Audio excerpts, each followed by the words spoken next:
నన్ను మార్చింది. హల్లెలూయా. రాత్రంతా దేవునితో పెరుగులాడిటు, దేవా నువ్వు నన్ను ఆశీర్వదిస్తే తప్ప నేను మోకాళ్ళ మీదకి లేవనయ్యో.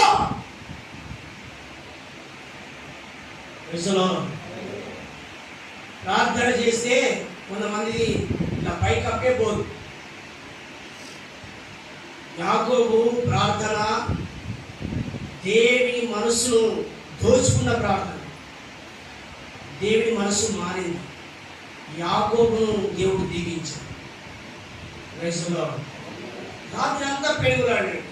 దేవుడు తొడగూడిగా కొట్టినా కానీ నువ్వు నన్ను చంపినా మంచిదే, కానీ నువ్వు నన్ను ఆశీర్వదించినాక ప్రార్థన నుంచి లేవను. ఒక తీర్మానంతో కూర్చోవాలి. ప్రార్థన కూర్చుంటే ఎలా కూర్చోవాలండి? ఒక తీర్మానంతో, ఒక ఉద్దేశంతో, ఒక పట్టుదలతో, ఒక వైరాగ్యంతో నువ్వు ప్రార్థనలో కూర్చుంటే ఏమైనా ప్రార్థన చేయగలుగుతావు. ఇక క్రైస్తవుని కదా, క్రైస్తవురాలు కదా, ప్రార్థన చేయకపోతే ఎట్లా? ఆదివారం అయ్యగారు గంట గొంతుకొని చేసే మరి ఎట్లా అని చెప్పేసి 5 నిమిషాలు మోకరించి అట్లా టక్కున లేస్తే కాదు.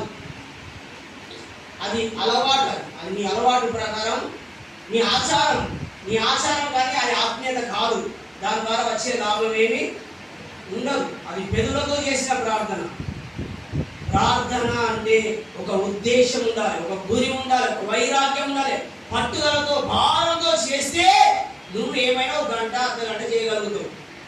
ఆ ప్రార్థనకు దేవుడు ఏమైనా ఫలం ఇస్తాడు. హల్లెలూయా.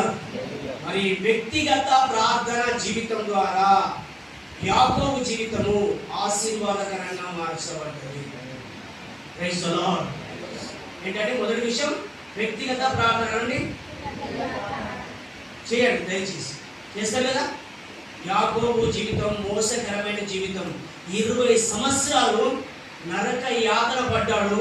ఒకే ఒక్క రాత్రి అతడు చేసిన వ్యక్తిగత ప్రార్థన జీవితం ద్వారా అతని జీవితం ఆశ్చర్యంగా మార్చబడ్డది.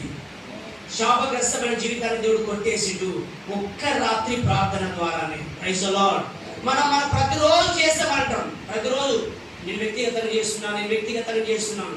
మరి యాకోబు ఒక్కసారి వ్యక్తిగతంగా చేసిండు. ఆ ఒక్క రాత్రి అతని జీవితం మారింది. అవును. ఎందుకంటే అతని ప్రార్థనలో ఎంతో వేదన ఉన్నది, ఎంతో బాధ ఉన్నది, నిజమైన పశ్చాత్తాపం ఉన్నది. విరిగి నలిగిన మనసుతో పట్టుదలతో చేశాడు ప్రార్థన.